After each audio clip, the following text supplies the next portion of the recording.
Hello friends, ये video के अंदर हम इन्वेस्टमेंट फ्लक्चुएशन रिजर्व्स और उसके रिलेटेड सारे के सारे एडजस्टमेंट समझने जा रहा है, right? So friends, let us understand first of all what is investment fluctuation reserve, right? मान लो मेरे पास एक इन्वेस्टमेंट है जिसकी वैल्यू 100 रुपीज है। अभी हमारी पार्टनरशिप के अंदर एक नया पार्टनर आ रहा है, या तो समझ लो कि पार्टनरशिप के जो प्रॉफिट शेयरिंग रेशियो है उसके अंदर कोई चेंज आ रहा है, या रिटायरमेंट का केस। अभी उस टाइम में ये इन्वेस्टमेंट की वैल्यू निकालने गया तो मुझे ये वैल्यू मिल रही है 91 रुपीज, बराबर। तो केनाई से जो 100 रुपीज का इन्वेस्टमेंट था, अगर 91 रुपीज का हो जा रहा है तो केनाई से फर्म को 9 रुपीज का लॉस बेयर करना पड़ेगा, बराबर। तो ये लॉस बेयर करना ना पड़े इमीडिएटली, दैट्स व्हाई फर्म क्या क्रिएट करती है, इन्वेस्टमेंट फ्लक्चुएशन रिजर्व क्रिएट करती है कि जब भी इन्वेस्टमेंट की वैल्यू जब कम हो जाती है तो उस टाइम पे जो लॉस होता है, that loss is to be adjusted again investment fluctuation reserve, right? ठीक है। तो बस इसका यूज क्या है कि जब भी इन्वेस्टमेंट की वैल्यू कम होती है तो जो लॉस होता है उसको हम आईएफआर के सामने एडजस्ट करेंगे, राइट? एक बेसिक कंसेप्ट यही रहेगा इसके अंदर, बराबर। तो इसके अलग अलग केसेस समझते हैं हमारे सम के अंदर। मान लो there are three partner, A B C are partner, जिनका पीएसआर है 4:3:2, राइट? ठीक है। Writing down their PSR is 4:3:2, यानी 4/9, 3/9 and 2/9। they decided to change their profit sharing ratio। जो सी, हाँ, यहाँ हमको नए प्रॉफिट शेयरिंग रेशियो से मतलब भी नहीं होता, जो मैंने वर्कमैन कंपनसेशन में भी समझाया था कि नए प्रॉफिट शेयरिंग रेशियो से आपको कोई मतलब नहीं है। अभी समझ लो मेरे पास आईएफआर है, investment fluctuation reserve, obviously reserve liability side ही होगा, बराबर। दैट इज 18,000 और मेरे पास investment at cost that is of 2 lakh rupees, right? मैंने खरीदा है 2 लाख रुपए का। मैं एवरी ईयर कुछ ना कुछ अपने प्रॉफिट में से रिजर्व में डालता जा रहा हूँ, इन्वेस्टमेंट फ्लक्चुएशन रिजर्व में डालता हूँ। वो कुल मिला के आज तक मेरे पास 18,000 का है। वन बाय वन केसेस समझते हैं। फर्स्ट केस में लिखा है कि when there is no information regarding this reserve, तो ऑब्वियसली ये रिजर्व किसकी मेहनत से बना है? तो आप सब बोलोगे कि सर ओल्ड पार्टनर की मेहनत से बना है। Old partner, old profit sharing ratio, बराबर। तो कहना ही से अगर कोई इंफॉर्मेशन ही नहीं है इन्वेस्टमेंट के रिलेटेड, यानी इन्वेस्टमेंट की वैल्यू में कोई चेंज नहीं आया, तो ये आईएफआर का करे क्यों? ऑब्वियसली ये किसकी मेहनत से क्रिएट हुआ? पुराने पार्टनर। तो पुराने पार्टनर को पुराने रेशियो के अंदर हम ये डिस्ट्रीब्यूट कर देंगे। तो केस नंबर 1 के अंदर जनरल एंट्री होगी IFR account debit to A, to B, to C. See friends, it is 18,000, तो ऑब्वियसली ये सब हो जाएगा 8,000, 6,000 एंड 4,000, राइट?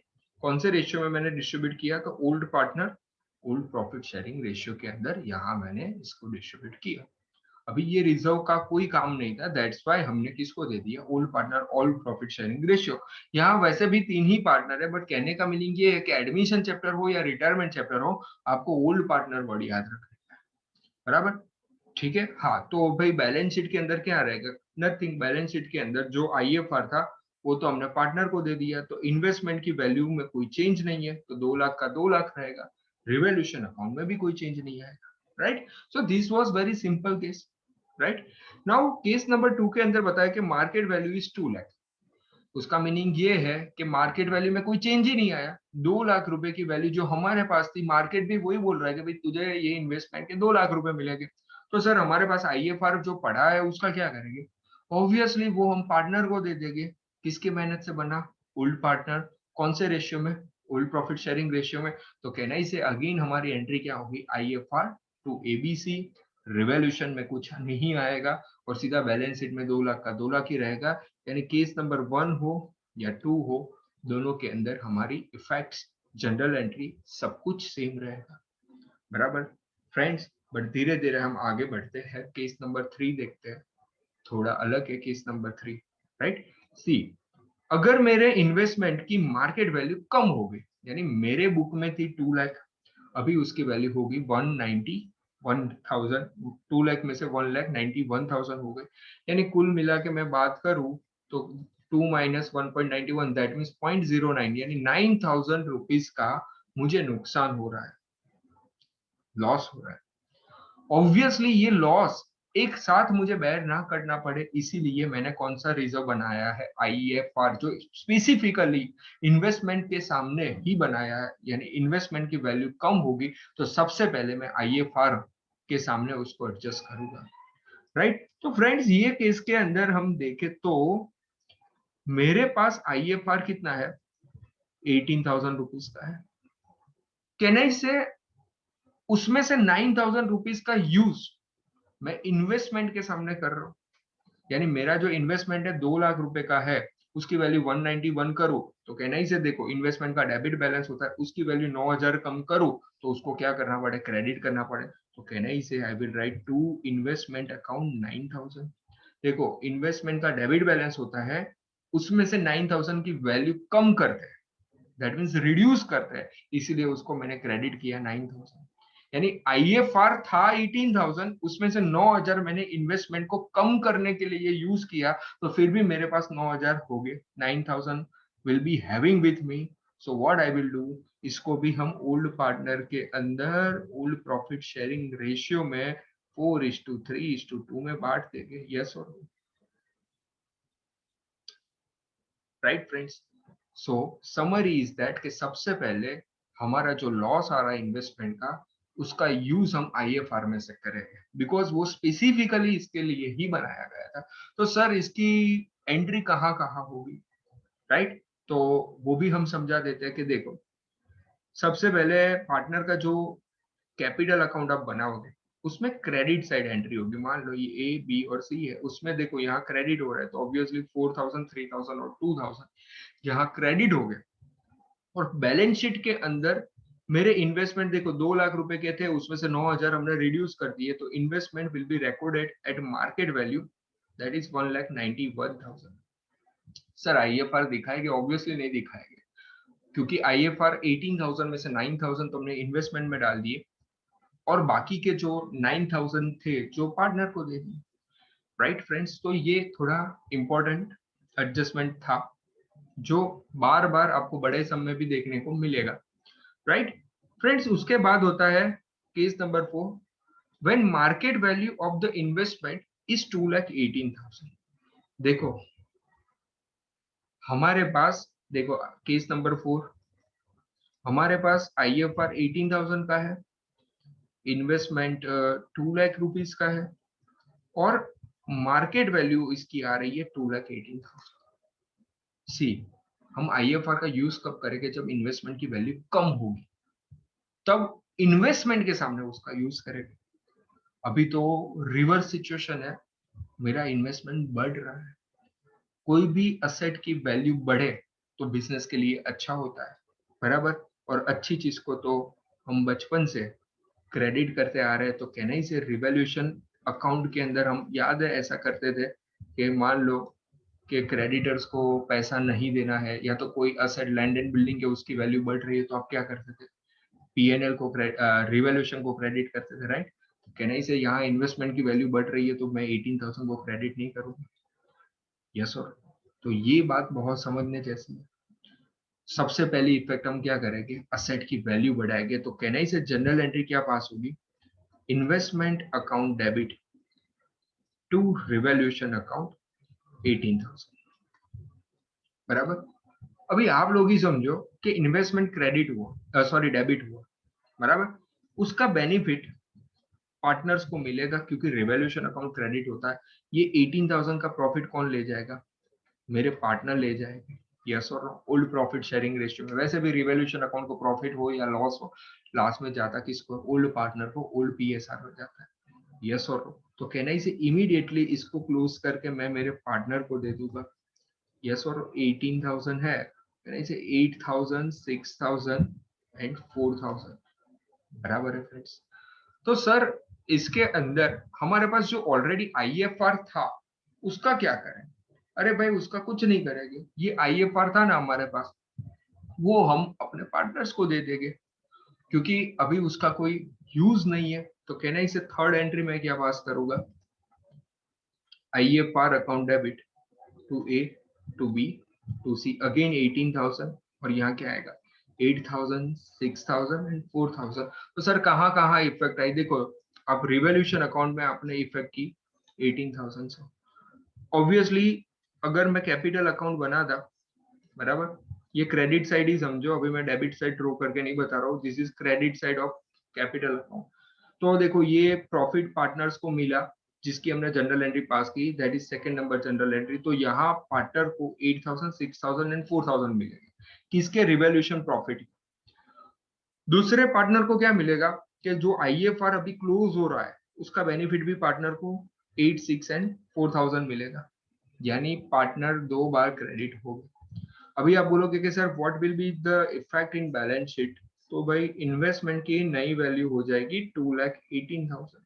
क्या आईएफआर होगा, नहीं होगा भाई, हमने पार्टनर को देख लिया, राइट। तो case number 4 was also a unique case, yes or no friends, I hope you are getting me, बराबर है। फिर भी आपको डाउट आए तो आप कमेंट सेक्शन के अंदर हमको पूछ सकते हैं, right. And last case we are solving, ये भी अलग टाइप का केस है। Market value is 1,73,000 rupees, right. Market value is 1,73,000 rupees, yes. Case number 5, तो मैं समरी लिख रहा हूँ। इन्वेस्टमेंट हमारे पास 2 लाख का है बुक के अंदर, उसकी मार्केट वैल्यू है 1,73,000 एंड आईएफआर हमारे पास कितना है, 18,000। सबसे पहले मुझे ये बताओ, क्या मेरा आईएफआर कैपेबल है ये लॉस को मिटिगेट करने के लिए। सबसे पहले लॉस ढूंढो कि भाई बुक वैल्यू कितनी है, 2 लाख, मार्केट वैल्यू कितनी है, 1,73,000, लॉस कितना है, दैट इज 27,000 का लॉस। क्या ये लॉस मेरे आईएफआर के सामने एडजस्ट हो पाएगा। हम ट्राई तो कर सकते हैं ना कि भाई चलो भाई एडजस्ट कर ले, तो कितना एडजस्ट कर पाओगे, यू आर हैविंग ओनली 18,000, खाली हमारे पास 18,000 रुपीज। तो सर बाकी के कितने लॉस के लिए हम कैपेबल नहीं है, यानी 27,000 का लॉस है जिसके सामने आईएफआर हमारे पास कितना है, 18,000। तो स्टिल 9,000 रुपीज का लॉस ऐसा है जिसके लिए हम कैपेबल ही नहीं है।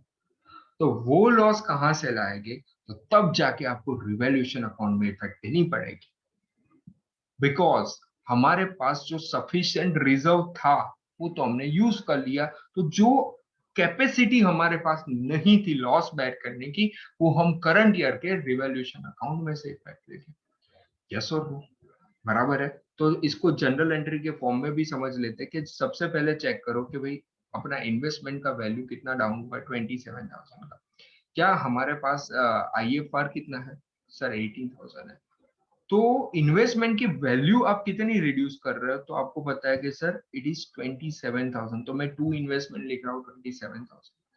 उसका लॉस कितना है, ऑब्वियसली 27, बट उसके लिए हमारे पास रिजर्व कितना है, तो सर दैट इज 18,000।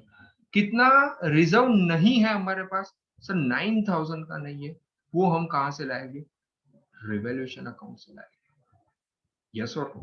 तो भाई हम रिवॉल्यूशन अकाउंट बना दे, उसके अंदर कहने से 9,000 रुपीज का जो लॉस आता है, ऑब्वियसली हम यहाँ लिखेंगे इन्वेस्टमेंट, यस और नो। बुरी चीज को डेबिट करो, अच्छी चीज को क्रेडिट करो, ये तो बुरी चीज है, राइट। तो that's why we are debiting the same. तो ये 9,000 रुपीज का लॉस मेरे पार्टनर बेयर करेंगे, A B C, 4,000, 3,000 and 2,000, yes, बराबर है फ्रेंड्स। तो केनाई से यहाँ अगर मैं कैपिटल अकाउंट बना था, राइट, तो केनाई से ये कैपिटल अकाउंट के लिए पैसे जो पार्टनर को मुझे क्या करने पड़ते, डेबिट करने पड़ते, तो केनाई से मैं यहाँ डेबिट साइड बना रहा हूँ पार्टनर के कैपिटल अकाउंट की, ए बी और सी। तो that is 4,000, 3,000, 2,000, this is debit side, yes और no, this is called revolution loss. तो भाई इसकी जनरल एंट्री क्या होगी, रिवॉल्यूशन लॉस पार्टनर बेयर करेंगे। तो देखो this was our first entry, second entry क्या होगी, A account debit, B account debit to, A B C account debit to revaluation account, right. तो दैट विल बी 9,000 और यहाँ क्या आएगा, 4,000, 3,000 एंड 2,000, राइट, बराबर। तो केनाई से ये लेजर भी मैंने बता दी है। अभी आप सोचोगे सर बैलेंस शीट के अंदर क्या है, कि नथिंग भाई, बैलेंस शीट के अंदर हमारे पास इन्वेस्टमेंट खाली नई वैल्यू से हमको दिखेगी, दैट इज 1,73,000, राइट। जो अब 2 लाख के थे उसमें से 18,000 we are taking from investment fluctuation reserve, और बाकी के 9,000 हमने कहाँ से लिए, रिवैल्यूएशन अकाउंट के अंदर डेबिट साइड करके लिए है, बिकॉज वो हमारे लिए फ्रेंड्स। तो इस हिसाब के एडजस्टमेंट आपको एग्जाम में पूछे जाते हैं। हाँ, कई बार पार्टनर इन्वेस्टमेंट घर पे लेता है तो वो कैपिटल अकाउंट में हम डेबिट कर देते हैं, शायद गुजरात बोर्ड के अंदर ऐसा एक क्वेश्चन। ठीक है फ्रेंड्स, तो इन्वेस्टमेंट फ्लक्चुएशन रिजर्व यहाँ तक का है। Thank you so much.